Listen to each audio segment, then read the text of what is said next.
تو نیک اعمال اس نے اللہ کے لیے نہیں کیے نا, وہ جس کائنات کے لیے کیے تھے وہ پھر اس کائنات سے جا کے اپنا حساب کر لے. اس وقت آپ بغاوت کریں گے جس وقت آپ کو کھلے کفر پر آمادہ کیا جائے. یہ بھی بغاوت کرنے کا جواز ہے.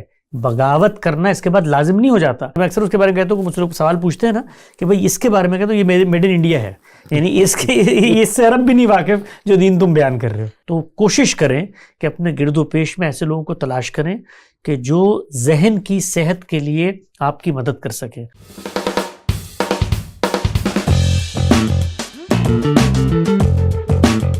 السلام علیکم. ہم نے جب اناؤنس کیا کہ جاوید غامدی صاحب آ رہے ہیں ہماری پوڈ کاسٹ پہ تو لوگوں نے 500,000 سوال بھیجے ہیں. وقت کی قلت کی وجہ سے ہم جتنے سوال کر سکے اتنی ہم نے کوشش کی, اور آج ہم اگر غامدی سینٹر آف لرننگ میں بیٹھے ہوئے ہیں تو نیکسٹ بیسٹ تھنگ ہمارے ساتھ ہیں. تھیولوجن ہیں, ریسرچر ہیں, عربک لینگویج کے اوپر مہارت حاصل کرتے ہیں, اور غامدی سینٹر آف لرننگ کی دیکھ بھال کے بھی ذمہ دار ہیں حسن الیاس. آپ پہلے بھی ان کو پوڈ کاسٹ پہ دیکھ چکے ہیں. کیسے ہیں سر آپ؟ بہت شکریہ جناب, آپ خیریت سے ہیں؟ ویلکم. نہیں سر, بہت مہربانی سر. لوگوں نے بہت سارے سوال پوچھے تھے تو میں بجا سمجھا کہ آپ سے بھی ہم تھوڑی جاننا چاہیں ان کے جواب.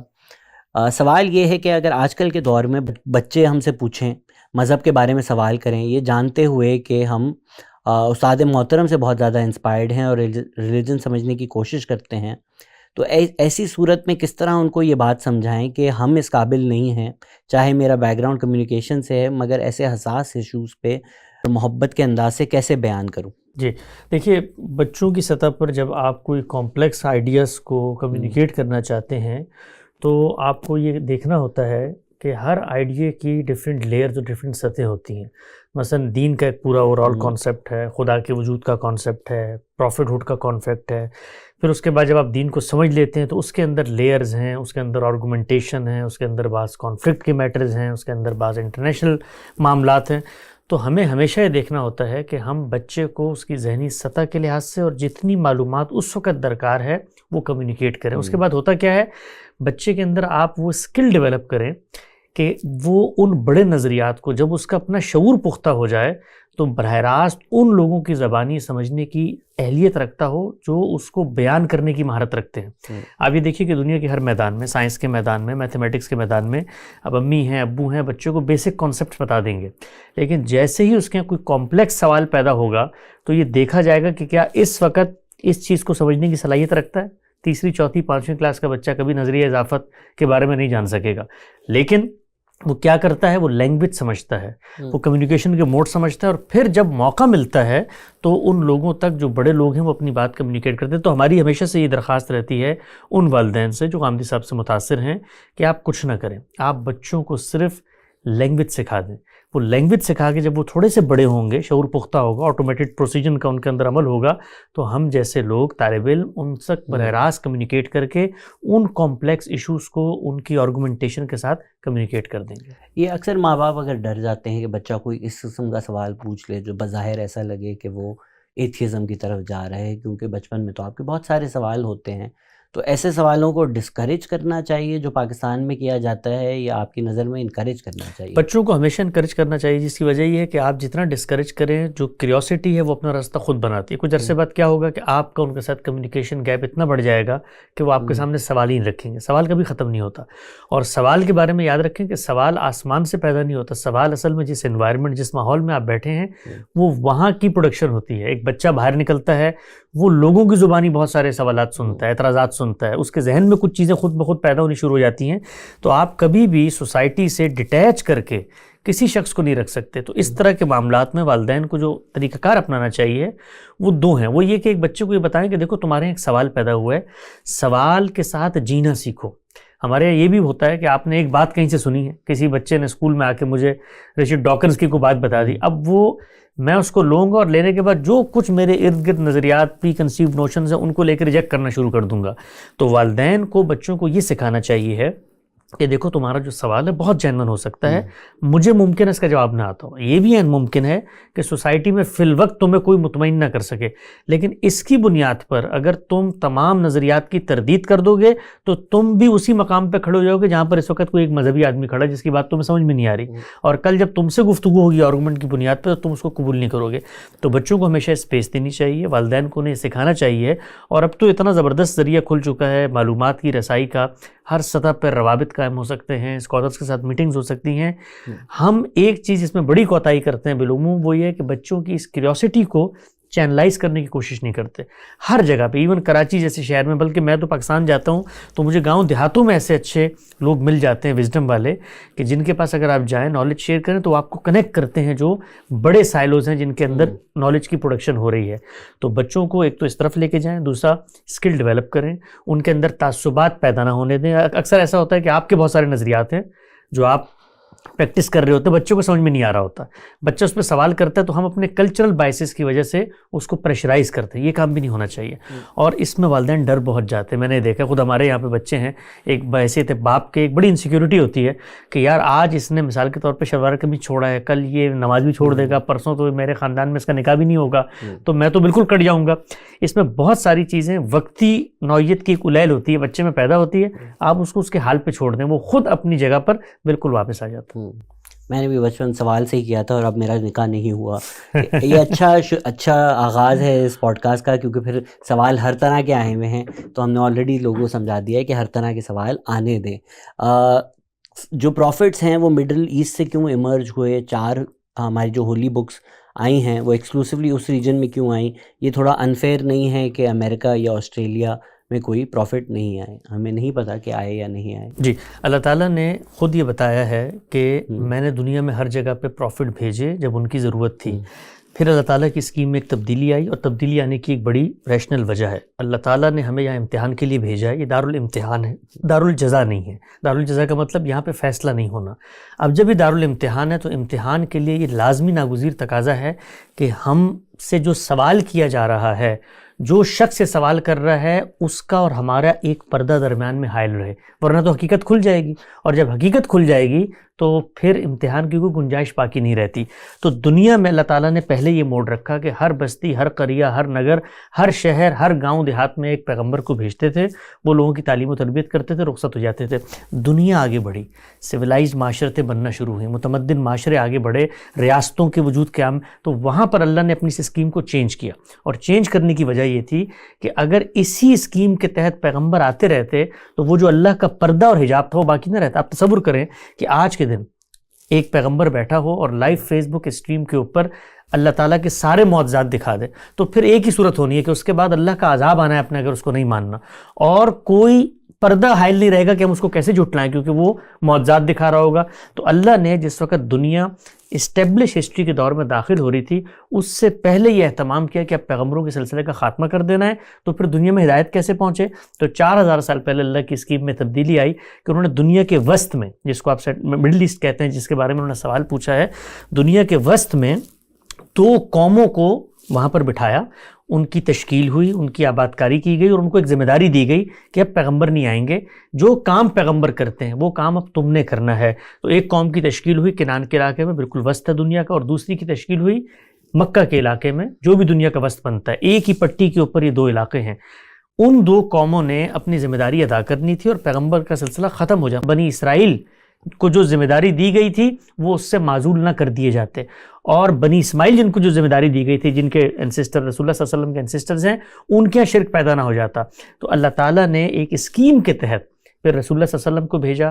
بنی اسرائیل نے اپنی ذمہ داری پوری نہیں کی تو وہاں سیدنا مسیح کو بھیجا اور ان کا خاتمہ کر دیا, اور یہاں رسول اللہ کو بھیجا اور رسول اللہ کو بھیج کے ایک کتاب دے دی, اور اس کتاب کو قوم کے حوالے کیا. اس کو قرآن مجید نے بتایا کہ یہ تم پر شاہد ہے اور تم پوری دنیا کے اوپر اب گواہ بنو گے.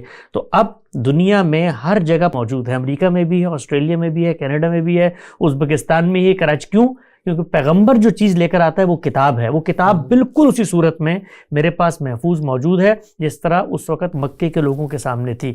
تو پیغمبر کے آنے کی کوئی ضرورت باقی نہیں رہی. پیغمبر جو کام کرتے ہیں وہ قوم کے سپرد کر دیا گیا. پیغمبر جو پیغام لے کر آتے ہیں وہ پیغام آج میرے ہاتھوں میں موجود ہے، اس لیے پیغمبر کے آنے کی کوئی ضرورت تھی. اور مڈل ایسٹ میں جو اتنے زیادہ پیدر پہ پیغمبر آئے اس کی وجہ یہ تھی کہ 2 قوموں کی تشکیل کرنی تھی، اس میں خاص کر دی. اس لیے دیکھیں سیدنا ابراہیم کو امام الانبیاء کہا جاتا ہے، امام الرسل کہا جاتا ہے. یہ انہی کی آگے نسل ہے، بنی اسرائیل بھی بنی اسماعیل بھی آپ ہی کے بیٹوں کی آگے نسل ہے. تو اس وجہ سے پھر ان کی قوم میں پیغمبر بھیجے گئے تاکہ وہ قوم کی تشکیل کریں اور پیغام قیامت تک قوم کے سپرد رہے. اسلام کے اکارڈنگ اور اللہ کے احکامات کے مطابق اگر کوئی بندہ پورا نہیں اتر پاتا، فار ایگزامپل وہ نماز پڑھتا ہے لیکن پورا وقت نہیں پڑھتا، اور بھی ایسے کام جیسے پردہ کرنا اسلام کے مطابق ان کتنا فورس کرنا لازم ہے جبکہ وہ جانتا ہے اسلام اور خدا کے احکامات؟ انفورس کرنے کا ہمیں کسی نے حق نہیں دیا. دین میں جو احکامات دیے جاتے ہیں وہ 2 نوعیتوں کے ہیں. جو ایک فرد کو بطور فرد دیے گئے ہیں اس کا حساب اللہ تعالیٰ اس سے کریں گے، اور ایک وہ جو معاشرے کو، نظم اجتماعی کو، ریاست کو دیے گئے ہیں اس پر ریاست سیاست ان سے سوال بھی کر سکتی ہے. وہ بہت محدود احکامات ہیں. وہ اگر آپ ریاست سے متعلق کریں تو ریاست کے ذمہ کیا چیز ہے کہ اس نے جمعے کا اہتمام کرنا، ریاست کے ذمہ کیا چیز ہے کہ اس نے زکوٰۃ کے علاوہ کوئی ٹیکس نہیں لینا، اس نے قومی املاک کے اندر املاک میں رہیں گے. اسی طریقے سے حدود کا اجرا کرنا جو اللہ کی سزائیں، اسی طریقے سے جہاد و قتال کا بندوبست کرے گی ریاست. یہ ریاست سے متعلق معاملات ہیں. باقی جتنے دین کے احکام ہیں وہ فرد سے متعلق ہیں. اگر وہ اس پہ عمل درآمد نہیں کرتا کوئی دوسرا اس کو فورس نہیں کر سکتا. تاہم اللہ تعالیٰ کی شریعت ہے، اللہ تعالیٰ اس سے پوچھیں گے. تو جو لوگ جن کے اس طرح کے معاملات ہیں ان کو اسٹرگل کرنی چاہیے. ہم میں سے کوئی بھی پرفیکٹ مسلمان نہیں ہوتا. اگر آپ 2 وقت کی نماز پڑھتے ہیں کوشش کریں 3 وقت کی نماز پڑھیں. اس میں جو سب سے اہم چیز ہے وہ یہ کہ یہ جتنے معاملات ہیں اللہ تعالیٰ کے، ان کے بارے میں ایک امید رکھی جا سکتی ہے کہ اللہ تعالیٰ شاید اس کو معاف کر دیں کیونکہ یہ ان کا حق تھا. لیکن یہ دین نے بتا دیا ہے کہ جو بندوں کے حقوق ہیں اگر اس کی حق تلفی ہوتی ہے تو اس کا معاملہ بندوں سے ہوگا. اور انسانوں کی جتنی ہم نفسیات جانتے ہیں دنیا میں تو وہ دنیا کا حق معاف نہیں کرتے، چاہے جائے کہ آخرت میں دنیا کا حق معاف کر دیں. تو اس میں کوشش یہ کرنی چاہیے کہ ہم بندوں کے حقوق میں کوئی کمی بیشی نہ کریں. اللہ کے ہاں بڑی اللہ تعالیٰ کی امید ہے، رجا ہے، اس میں بھی کوشش کرنی چاہیے کہ ہم آگے بڑھیں. اور اس میں ایک حل ہوتا ہے، اس میں آگے بڑھنے کا ایک ہی طریقہ ہے، اچھے لوگوں کی صحبت. انسان کو موٹیویشن چاہیے ہوتی ہے. آپ دیکھیں آپ کو نیا کام کرنا چاہیں تو آپ کو بیکنگ چاہیے ہوتی ہے اپنی کمیونٹی کی، اپنے ارد گرد کے لوگ. آپ جاگنگ بھی اکیلے نہیں کر سکتے، لوگوں نے گروپس بنائے ہوتے ہیں. یار ایک دوسرا آئے گا تو میرا ہاتھ بٹائے گا تو اس بہانے میں اٹھوں گا، ایک پریشر فیل کروں گا تو میں نکل جاؤں گا. تو نیک لوگوں کی صحبت جو ہے، اچھے دوست، اچھا علاقہ جہاں پر لوگ مل جل کے آپ کو نیکی کے لیے انکریجمنٹ کریں. کوئی نماز کے لیے ایک ساتھی بنا لے اپنے ساتھ جانے کے لیے. اور نماز میں جو کمی کوتاہی ہے اس کو دور کرنے کا بڑا آسان طریقہ ہے. کمی کوتاہی کیوں ہوتی ہے؟ سستی کی وجہ سے. یار میں اٹھوں گا، پھر وضو کروں گا، پھر اس کے بعد کپڑے بدلوں گا، پھر میں مسجد کی طرف جاؤں گا، پھر جو مولویوں نے بتا دیا ہے کہ اس کی 17 رکعتیں ہیں، گھنٹہ ڈیڑھ اس میں گزر جائے گا. پھر وہاں مسجد کے اندر لوگوں کا ایک ماحول ہے. نماز نام ہے حاضری کا. جس وقت اللہ کا اذن آ گیا، جہاں پر جس کیفیت میں ہے وہاں پر آپ حاضر ہو جائیں. 2 سے 3 منٹ لگتے ہیں نماز پڑھنے میں. اگر آپ گاڑی چلا رہے ہیں، گاڑی چلاتے ہوئے تیمم کریں، اشاروں سے نماز پڑھ لیں. اللہ تعالیٰ کو یہ نماز قابل قبول ہے. خود قرآن نے بتا دیا ہے فرجالن اور رکبانا. اگر تم چلتے پھرتے بھی نماز پڑھ لو گے اس طرح کی حالت میں اللہ کے قابل قبول ہے. تو نماز کو آسان بنائیں، آسانی سے اپنے اوپر اس چیز کو طاری کریں کہ یار اس کو میں نے نہیں چھوڑنا. کہیں پر موقع نہیں ہے تو کوشش کریں پہلے پڑھ لیں. کہیں پر آپ سفر پہ جا رہے ہیں، کہیں کوئی مشقت ہے، 2 نمازوں کو ملا کر پڑھ لیں، اس کی اجازت ہے. آدھی کر کے پڑھ سکتے ہیں اگر کوئی افراتفری آپت آتی ہے تو کوشش کریں کہ ایک دفعہ جب جڑ جائیں گے نماز سے تو نماز کبھی نہیں چھوٹے گی. آپ کہہ رہے ہیں کہ جہاز میں آئل بند کرنے کی ضرورت نہیں، اپنی کرسی پہ بیٹھے بیٹھے بھی بالکل ایسے، بالکل ایسے. اور آپ کہہ رہے ہیں میں اپنی صحبت بہتر کر لوں تو میں بھی جاگنگ کر سکتا ہوں. ہاں بالکل ایسے ہی ہے. Is it okay to have non-Muslim roommates and share meals with them? ہم اپنا کھانا تو ان کو دے سکتے ہیں اگر ان کو کوئی اعتراض نہیں ہے. ان کے کھانے کے بارے میں البتہ قرآن مجید نے ہمیں بتا دیا ہے کہ اگر وہ کسی کی جان لے کر گوشت حاصل کیا گیا ہے تو ہمارے دین میں کسی جانور کی جان اللہ کے اذن کے بغیر نہیں جا سکتی. اتنی حرمت ہے. انسان تو انسان، جانور کی جان کی بھی حرمت ہے. چنانچہ یہ لازم کر دیا گیا ہے کہ اگر وہ جانور کا گوشت کھاتے ہیں کسی غیر مسلم کے دسترخوان پہ تو اس کا تزکیہ ہونا چاہیے، یعنی خون نکلنا چاہیے، کیونکہ خون درندگی کی علامت ہے. دین ہمارا پاکیزگی چاہتا ہے. ہمارا جو دین ہے اس میں ہر حکم، جس طرح بھی آپ نے ایک سوال کیا میں اس کا جواب دے رہا ہوں، ہمارے دین کے اندر کوئی بھی چیز کسی بزرگ فلسفی دانا حکیم کے متفرق اقوال زری پہ مشتمل نہیں ہے. یعنی ہمارا دین بدھا کے اقوال پہ نہیں ہے، ہمارا دین کسی دیومالائی کہانی کے اوپر نہیں ہے، جیسے تاؤ مذہب ہے، شنتو مذہب ہے، یا کسی توہم پہ نہیں ہے کہ ہم فنگ شوئی پہ بیٹھے ہیں، ایک تصور پیدا ہوا، ہر چیز الگ الگ نہیں، ہر سوال کا جواب ایک نقطہ پرکار کے ہدف پر جاتا ہے، اور وہ کیا ہے؟ پیورٹی، پاکیزگی. تو اللہ ہر چیز میں پاکیزگی چاہتا ہے. تو غیر مسلم کے دسترخوان پہ اگر جانور آتا ہے، اللہ یہ کہتا ہے کہ یہ پاکیزگی کے خلاف ہے کہ اگر اس کا خون نہیں نکلا ہوا، خون درندگی کی علامت ہے، تو خون نکلے گا یعنی تزکیہ ہوگا اس کا، اور تسمیہ اس نے بسم اللہ پڑھ کے کاٹا. وہ یہودی کرتے ہیں، اسی لیے کوشر اگر یہودی آپ کا روم میٹ ہے بے تکلف کھائے، لیکن اگر کوئی مسیحی ہے تو اس سے پوچھیں کہ تم تزکیہ تو کرتے ہو، خون نکالتے ہو، تم بسم اللہ بھی پڑھ لیا کرو اللہ کے نام پہ، تو میں ضرور کھا لوں گا. آج کل تو اگر مسلمان یہودی روم میٹ ہیں تو شاید ساتھ کھانا کھانا مشکل ہی ہوگا. یہ خود بہت بڑی خبر ہوگی، یہ بہت مشکل ہی ہوگا. As a law student, a previous advocate and current judiciary aspirant, the laws are quite contrary to Islam in some manners, especially the family laws as sovereign the state has provided. میرے خیال سے وہ کہہ رہے ہیں کہ کسی ایسے ملک میں ہیں جہاں قانون جو ہیں وہ اگر اسلام سے ہٹ کر ہیں تو اس جوڈیشل سسٹم میں اگر آپ کا رول ہے یا آپ پڑھ رہے ہیں، یہ جائز ہے؟ جی بالکل جائز ہے، اس لیے کہ آپ وہاں پر لیجسلیشن کی جگہ پر نہیں کھڑے ہوئے. اگر آپ اس ملک کے لیجسلیٹر ہیں تب آپ نے شہادت دینی ہے حق کی، جس دین کو آپ درست سمجھتے ہیں وہ آپ نے بیان کرنا ہے. لیکن اگر آپ وہاں پہ وکیل ہیں تو آپ سروسز مہیا کر رہے ہیں، اور ہمارے دین میں ایک اصول ہے لا یکلف اللہ نفسا الا وسعہا. آپ پر حد وسع، آپ کی جو کیپیسٹی ہے اس سے زیادہ کوئی ذمہ داری نہیں ڈالی گئی. تو ہم جو ہیں وہ اس کے مسئول نہیں ہے کہ وہ قانون مسلم لاء ہے یا وہ مثال کے طور پہ کوئی اسلام کے خلاف لاء بنا ہے. ہمارا کام ہے اس لاء کے مطابق لوگوں کو ریلیف دینا، جو بھی وہ لاء ہے. تو جنہوں نے وہ لاء بنایا ہے اگر وہ مسلمانوں کا ملک ہے تو ہم ان کو توجہ دلائیں گے، اور اگر غیر مسلموں کا ملک ہے تو ہمیں کوئی تردد کی ضرورت نہیں ہے. وہ چونکہ اسلام کو مانتے نہیں ہیں تو پہلے ہم ان کو اسلام کی دعوت دیں گے. اور اگر کوئی ایسا قانون وہاں پر موجود ہے جو کہ میرے علم کی حد تک پوری دنیا میں کسی غیر مسلم ملک کے اندر موجود نہیں ہے، جو مجھے میرے دین کے نظریات کے مطابق زندگی جینے سے روکتا ہے، اگر کوئی ایسی صورتحال بن جاتی ہے تو پھر دین مجھے یہ کہتا ہے کہ آپ خاموشی سے وہاں سے اٹھیں اور ہجرت کر کے کسی بہتر جگہ پہ چلے جائیں. لیکن کہیں ایسا ہرگز نہیں ہے، نہ امریکہ میں ہے، جتنی دنیا کو میں جانتا ہوں کوئی ایک بھی ایسا قانون نہیں ہے جو مجھے بحیثیت مسلمان اس ملک میں رہتے ہوئے مجبور کرے کہ میں اپنے دین کے متفقہ نظریات کے خلاف کوئی اقدام کروں. اگر دوسری شادی پہ آپ کو سزا ملتی ہے امریکہ میں اور اسلام آپ کو اجازت دیتا ہے تو پھر اس بارے میں آپ کی کیا رائے؟ جی اسلام نے دوسری شادی کی نہ اجازت دی ہے، نہ تردید کی ہے، نہ شریعت کا یہ مثبت حکم ہے کہ آپ نے اس پہ لازماً عمل درآمد کرنا ہے. دوسری شادی ہمیشہ سے انسان کرتے چلے آئے تھے، اسلام نے ان پہ پابندی نہیں لگائی. تو اب ریاست پابندی لگاتی ہے، کس وجہ سے لگاتی ہے؟ وہ لگاتی ہے کہ حق تلفی ہوتی ہے. جب آپ ایک بیوی کی موجودگی میں دوسری کو لے کر آتے ہیں تو اس کی حق تلفی ہوتی ہے. تو آپ اس قانون سازی کے اوپر اعتراض کر سکتے ہیں. یہ اعتراض تو میں مسلم ممالک میں بھی کرتا ہوں، 10 چیزوں میں مجھے اعتراض ہوتا ہے، لیکن یہ مجھے مجبور نہیں کر رہا کہ مثال کے طور پہ تم نے 4 سے زیادہ شادیاں کرنی جو ہمارے دین میں ممنوع ہے. تو یہ ایک اپرچونٹی ہے جو آپ یہاں پر اویل نہیں کر سکتے.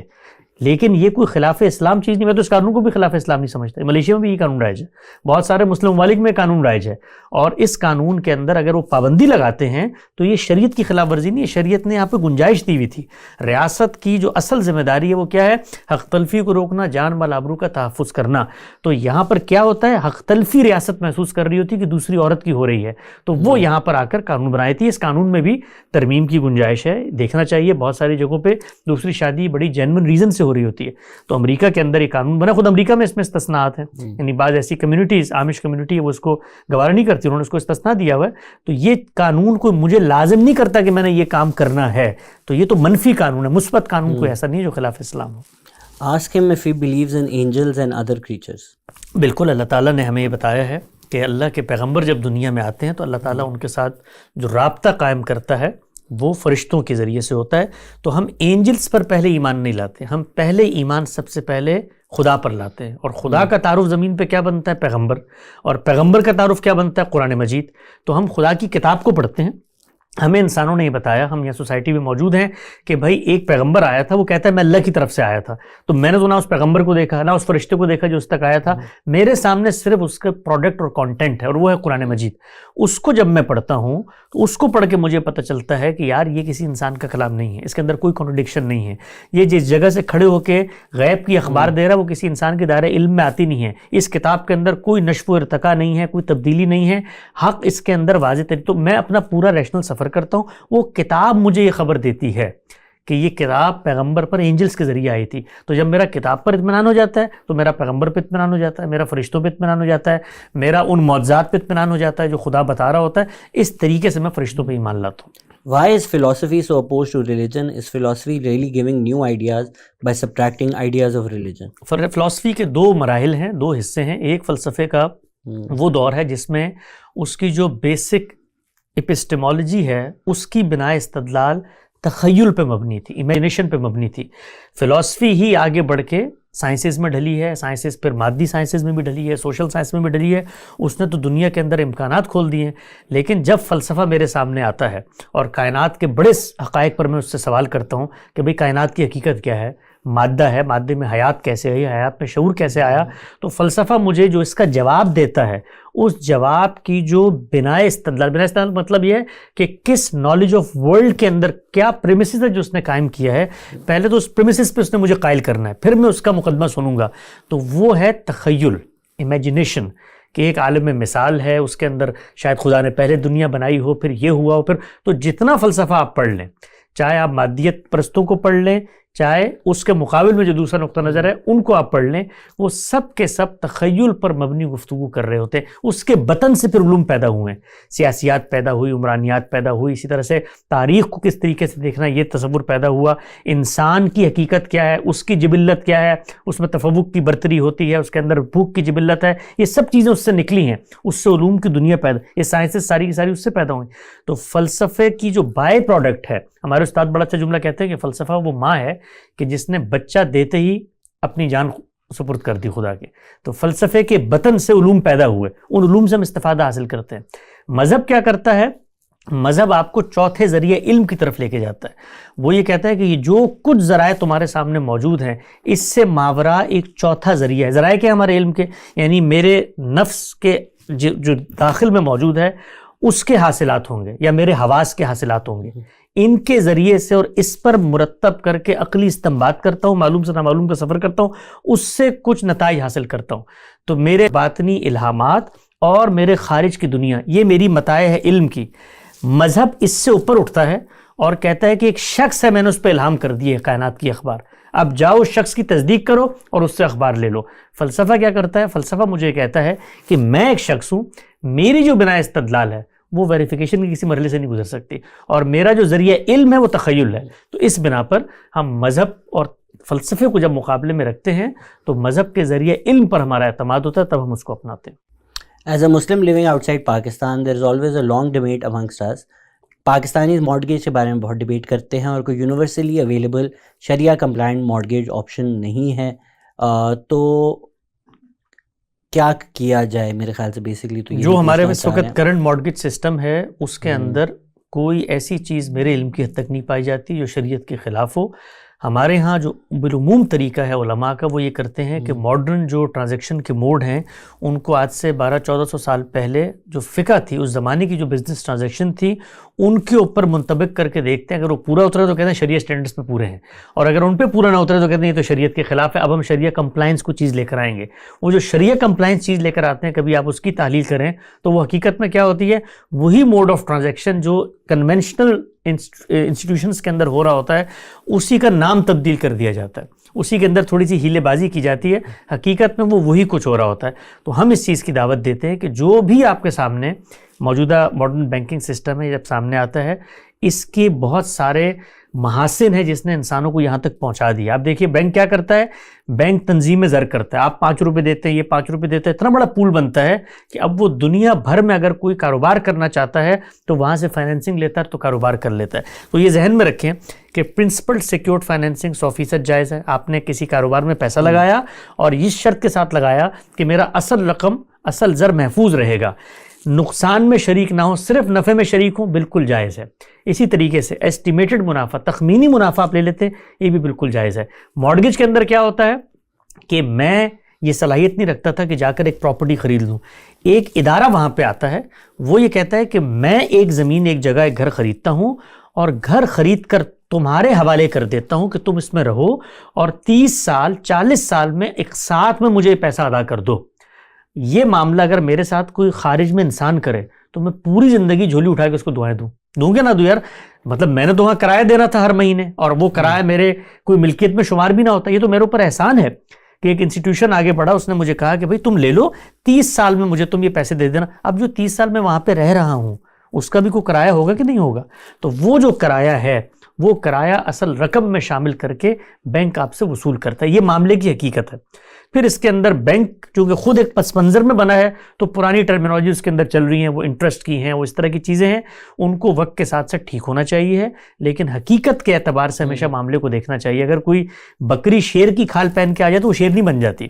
تو اگر بینک کسی چیز کو انٹرسٹ کہتا ہے تو اس کے کہنے سے انٹرسٹ نہیں بن جاتا, اس کی حقیقت کو دیکھنا چاہیے. تو انٹرسٹ ہمیشہ ہوتا ہے قرض پر. جب بھی میں قرض لوں گا اس پہ 1 روپیہ زیادہ نہیں لے سکتا. تو نہ کاروبار کے اندر کوئی انٹرسٹ ہوتا ہے اور نہ اس طرح کے معاملات جہاں پر آپ ہائر اینڈ پرچیز کر رہے ہوتے ہیں اس میں کوئی انٹرسٹ ہوتا ہے. What happens with moral, kind and genuinely good non-Muslims in the afterlife? اگر تو نان مسلم اللہ کی خاطر یہ سارے اچھے اعمال اپناتے ہیں تو اللہ ان کو اس کا اجر دے گا. اور نان مسلموں کے بارے میں اللہ تعالیٰ نے ہمیں بتا دیا ہے کہ ہر وہ آدمی جس کو دنیا میں بھیجا گیا ہے اس کے لیے ایک امتحان ہے, اور امتحان اس کے علم کے مطابق ہے. لیبلوکم فیما آتاکم. اور دوسری جگہ قرآن مجید نے ارشاد فرمایا ہے کہ یہ میں نے زمین اور آسمان اس لیے بنائے ہیں تاکہ میں دیکھوں کہ کون اچھا عمل کرتا ہے. پھر نجات کا کرائٹیریا اس نے بتا دیا ہے کہ ہر وہ شخص جو اللہ پر ایمان لاتا ہے, روز جزا پر ایمان لاتا ہے اور اللہ تعالیٰ کی اسکیم کے مطابق نیکی کرتا ہے, اس کے لیے نجات ہے اور وہ کسی جرم کا ارتکاب نہیں کرتا. تو اگر کوئی نان مسلم جانتے پوچھتے حق کا انکار نہیں کر رہا, اس تک پیغمبر کی خبر پہنچی نہیں ہے, اور جو اخلاقیات اس تک پہنچی ہے, جو حق اس تک پہنچا اس پہ وہ درآمد کرتا ہے, تو اللہ تعالیٰ روز جزا اس کے علم کی رعایت سے اس کا فیصلہ کریں گے اگر اس نے اللہ کے لیے کیا. لیکن اگر کوئی ایتھیسٹ ہے تو وہ تو کسی خدا کو مانتے نہیں ہے, تو اس کے بہاف پر یہ سوال پوچھنے کی ضرورت بھی نہیں ہے کہ اس کے ساتھ روز قیامت اللہ تعالیٰ اس کے وہ تو نیک اعمال اس نے اللہ کے لیے نہیں کیے نا, وہ جس کائنات کے لیے کیے تھے وہ پھر اس کائنات سے جا کے اپنا حساب کر لے. پلیز آسک ہم وچ تفسیر ڈز ہی ریکمینڈ. دیکھیے میں تو اپنے استاد جناب غامدی صاحب کی تفسیر پڑھتا ہوں, لیکن میں ہمیشہ عام اسٹوڈنٹس کو یہ کہتا ہوں کہ آپ 2-3 تفاسیر کا تقابلی مطالعہ کریں. اگر آپ تفسیر پڑھنا ہے, اگر آپ قرآن کا ترجمہ پڑھنا چاہتے ہیں تو سادہ ترجمہ کسی کا بھی اٹھا لیں, وہ پڑھنا شروع کر دیں, کاپی پینسل لیں, 10-15 جگہوں پہ سوالات پیدا ہوں گے. وہ مشکلات القرآن ہے, اس میں کانٹیکس کو سمجھنے میں امت میں غلطی ہوئی ہے, اس کے بعد آپ تقابلی مطالعہ. لیکن آپ باقاعدہ اگر تفسیر پڑھنا چاہتے ہیں تو ہمارے ہاں 3 رجحانات ہیں. ایک رجحان سلفی فکر کا ہے جو آثار اور روایات کے ذریعے قرآن کی انٹرپریٹیشن کرتی ہے. ایک نقطہ نظر ہمارے ہاں فقہی تعبیر کا ہے, ایک صوفیانہ تعبیر کا ہے. یہ 3 ڈومیننٹ نقطہ نظر ہے. چوتھا ہمارا ہے جو قرآن ہی کے ذریعے اصل حقیقت کو اپناتے ہیں. تو ان تینوں چاروں کی نمائندہ تفسیریں موجود ہیں. آپ اگر بہت آسان تفسیر چاہتے ہیں غامدی صاحب کی البیان اٹھا لیں, اس کے مقابل میں مفتی تقی عثمانی صاحب کی تفسیر ہے, اس کو آپ رکھ سکتے ہیں. اسی طریقے سے عالم عرب کے کسی عالم کی جو سعودی عرب سے چھپتی ہیں تفاسیریں جو مکہ سے چھپتی ہیں, وہ کسی سلفی عالم کی اٹھا لیں اور تقابلی طور پہ پڑھتے چلے جائیں. اور اس کو پڑھنے سے پہلے ایک دفعہ 2-4 گھنٹے کی ساری مشق ہے, ان کی پرنسپل انڈرسٹینڈنگ سمجھ لیں کہ یہ لوگ قرآن مجید کی تفسیر کے رولز کے اپنے لیے سیٹ کرتے ہیں. تو وہ غامدی صاحب نے بیان کیے 15-20 منٹ سمجھنے کی اصول ہے, وہ سمجھ لیں تو اس کے بعد آسانی ہوگی آپ کو. آپ کی حضرت لوط علیہ السلام کی کہانی کے بارے میں کیا رائے ہے؟ کیا وجہ سوڈمی اور ریپ تھی یا ہومو سیکشولیٹی تھی؟ سیدنا لوط علیہ السلام جو ہیں ان کی قوم پر اللہ عذاب لے کر آیا. ہر وہ قوم جو پیغمبر کی قوم ہوتی ہے اس کے اندر کچھ ایولز پیدا ہوتے ہیں. عذاب کی پیور وجہ صرف وہ ایولز نہیں ہوتے, بلکہ پیغمبر کی موجودگی میں, پیغمبر کی تنبیہ کے بعد اس کے انکار کے نتیجے میں عذاب آتا ہے. اللہ تعالیٰ نے اس اسکیم کو قرآن مجید میں جا بجا بیان کیا ہے. وَمَا كُنَّا مُعَذِّبِينَ حَتَّىٰ نَبْعَثَ رَسُولًا. ہم اس وقت تک عذاب نہیں دیتے جب تک ہم رسول نہ بھیج دیں. کیوں؟ لِأَلَّا يَكُونَ لِلنَّاسِ عَلَى اللَّهِ حُجَّةٌ بَعْدَ الرَّسُولِ. یہ رسول آ کر لوگوں کو کنکلوسیو آرگومنٹ دیتا ہے اور پھر اس کے بعد اللہ کا عذاب آتا ہے. تو نوح علیہ السلام کی قوم ایک سوشل ایول میں مبتلا تھی.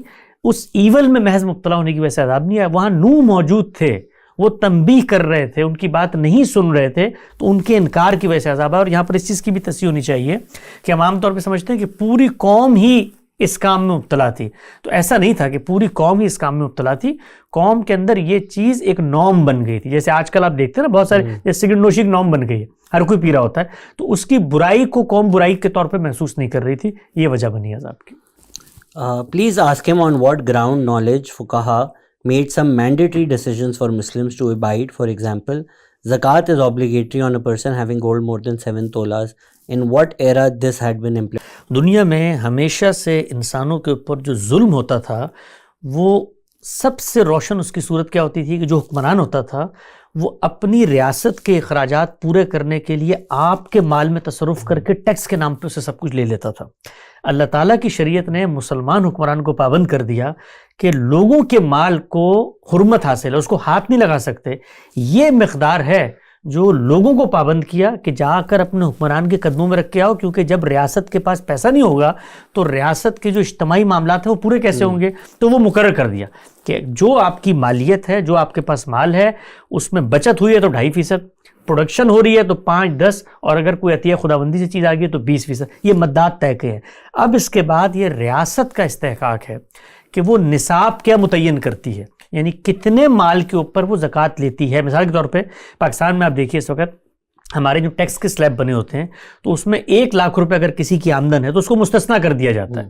تو یہ جو چیز ہے کہ کتنے مال کے اوپر زکوٰۃ لینی ہے, کتنا مال ہوگا تو زکوٰۃ لینی ہے, یہ انسانوں پر چھوڑ دیا گیا ہے. سونے کے اندر اور چاندی کے اندر, کیونکہ پہلے دور کے اندر سونا چاندی صرف مال نہیں ہوتا تھا, وہ آپ کے مبادلے کا ذریعہ بھی ہوتا تھا, کرنسی بھی ہوتی تھی. تو رسالت پاک صلی اللہ علیہ وسلم نے اس زمانے کی رعایت سے ایک مقدار مقرر کی, لیکن یہ مقدار وقت حالات کے تقاضوں کے تحت تبدیل بھی ہو سکتی ہے. اور یہ میری رائے نہیں ہے, یہ صرف گاندھی صاحب کی رائے نہیں ہے, یہی رائے شاہ ولی اللہ کی ہے, یہی رائے علامہ یوسف قرضاوی کی ہے, بڑے علماء کی رائے. آپ اس میں دیکھیے کہ کم سے کم پیداوار کیا ہو جس پر زکوٰۃ لینی ہے. اگر آپ وہ دیکھیں تو اس دور کے لحاظ سے وہ ایک بندے کی روٹی بنتی تھی, لیکن آج کے دور پہ جب آپ اس کا انطباق کریں گے تو 5 روپے بھی نہیں بنیں گے وہ. تو ہر دور میں ریاست فیصلہ کرتی ہے کہ کتنے مال پہ زکوٰۃ لینی ہے, لیکن کتنی زکوٰۃ لینی ہے وہ طے ہے, 2.5%, 5, 10 اور 20%. It is a genuine concern of many, including me, if your parents were abusive throughout life and when you became an officer or financially stable, they changed their attitude, become kind. What in this case? ان کو پیسے دیں, it feels like feeling of used person. بہت ساری feelings دنیا میں ہوتی ہیں. دنیا اگر آپ کے لیے عدل کی جگہ بن جائے تو پھر یہ دنیا رہے گی نہیں. یہاں پر لوگ آپ کو ہیوملیٹ کرتے ہیں, لوگ آپ کا فائدہ اٹھاتے ہیں, لوگ آپ کو یوز کرتے ہیں. آپ کا اخلاقی وجود ہے جو لوگوں کے ساتھ اگر اچھائی کرتا چلا جاتا ہے تو آپ کے لیے اطمینان کا باعث بنتا ہے. دنیا میں سب سے بڑی کامیابی کیا ہے؟ مولانا وحید الدین خان نے ایک جملہ کہا تھا, اور میں کہتا ہوں سونے سے لکھنے کا جملہ ہے, کہ دنیا میں کسی انسان کی سب سے بڑی کامیابی یہ ہے کہ جب وہ دنیا سے رخصت ہو تو اس کے دل میں کسی کے لیے منفی جذبات نہ ہوں. ہم جب کسی کے لیے منفی جذبات اس کی زیادتی کی وجہ سے لے کے آتے ہیں, ہمیں جب کسی عمل پہ غصہ آتا ہے تو ہم اپنے اخلاقی وجود سے نکل کے اس کی کہانی کا حصہ بن جاتے ہیں. تو وہ نہیں سفر کر رہا ہوتا ہمارے ریئیکشن سے, ہم سفر کر رہے ہوتے ہیں. تو اگر کسی نے آپ کے ساتھ برائی کی ہے تو آپ اچھائی کریں, آپ یک طرفہ اچھائی کرتے چلے جائیں. اللہ تعالیٰ نے اگر دنیا میں ان کو توفیق دی تو بڑی اچھی بات ہے, بالعموم مل جاتی ہے. نہیں دی تو یہ آخرت کا سامان ہے.